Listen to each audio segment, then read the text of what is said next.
If you've ever been part of a team or a unit or a family, then these habits can help you if you implement them into your life. So let's talk about being a more effective person.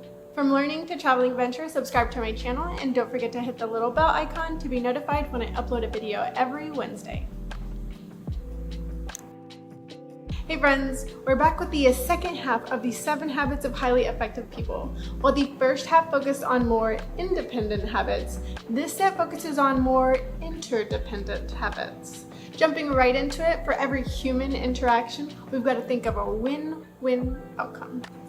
There are 5 different types of outcomes. The first one we're going to talk about is a lose-lose, where one or both sides will do something out of spite so that the other one will lose, when really both of them will lose. The most popular example of this is called the prisoner's dilemma, where there are 2 prisoners, A and B. Separately, they're presented with the same offer so that if they confess, they'll get a shorter sentence, but the other prisoner will get a longer sentence. If they were thinking win-win, neither would confess and both would get the same sentence. But for this particular example, both of the prisoners confess and both get the maximum sentence. Lose-lose. Next, we have outcomes 2 and 3, aka win-lose or lose-win. This is when one side gives in but then later feels resentful and thus may not do business in the future with the other person or party. Then we have win-win. In this outcome, both sides have an abundance mentality where they believe that there are enough resources to go around for everyone. You get a car, everyone gets a car. Just because someone wins doesn't mean that the other person has to lose. Unless you're playing a sport. So with every interaction, seek that win-win outcome. And if there's no possibility of it ending win-win, there's still the last type of outcome, which is no deal. No deal is going to be better than any kind of resentment or loss, which kind of means everyone still wins. Habit 5 is seek first to understand, then to be understood. There are a lot of people that don't listen with the intent to understand, but to reply. And I am definitely guilty of this. I really need to think about what I want to say first so that my sentences don't come out so choppy.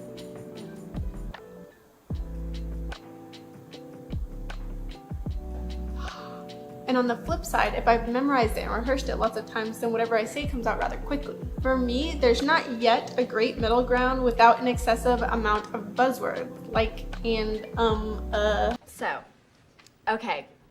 Like right now, I'm constantly thinking about what I'm going to say next or how I'm going to end the sentence that's coming out of my mouth right now. A better option would be active listening so that I can stay out of my own head and focus on understanding whoever it is I'm talking with. Synergize isn't just a buzzword, it turns out. This habit is about working in a team because you don't need perfect people to make a perfect team. But it doesn't work with everyone. It's most difficult with closed-minded people. The idea behind synergizing is that differences should be celebrated and valued. Each and every person will bring a different perspective to the conversation. Alone, it's just one set of skills being utilized, not a whole bunch of people and all of their skills combined. Sharpening the saw is being ready to use those other 6 habits highlighted in this book by being energized and staying balanced in 4 areas of your life. The first is physical. Taking care of ourselves can often get prioritized incorrectly. It's easy to let that happen as there's no real sense of urgency unless a doctor tells you otherwise. But at the same time, poor health over a long period of time can result in a doctor telling you something anyway. It's probably just a good idea to get that good old heart pumping every once in a while and eat your greens. Second is spiritual. I don't consider myself a very spiritual person. Or I didn't. Along with the more typical spiritual activities like meditation and prayer, also listed in the book were art, music, and spending time in nature. This clarification of spirituality, just being able to spend time with yourself, being a little bit more introspective, I thought was a really important part of the book. Third, we've got cognitive health, which is about learning and or teaching. I feel like I'm really nailing this one. I love reading, I love learning, I almost feel like it's all I ever do. Almost. Even when I'm creating these videos, I constantly make mistakes. Every day I see something that I can incorporate into one of these videos, or that I'd like to incorporate. A year ago, I had no idea how to do any video editing or graphic design, if you can call my thumbnails graphic design.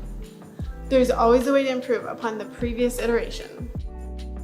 Last is social health, so spending time with family and friends.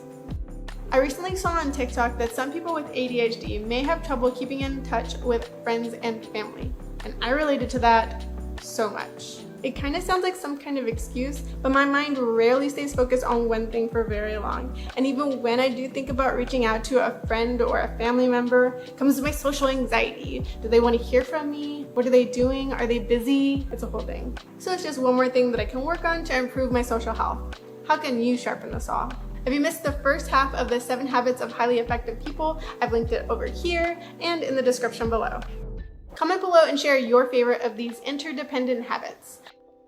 I feel like I've shared so much about myself that it's obvious that my favorite is sharpen the saw. Also, thanks for watching. Make sure to smash the like button, don't forget to subscribe, and I'll see y'all next week. Bye!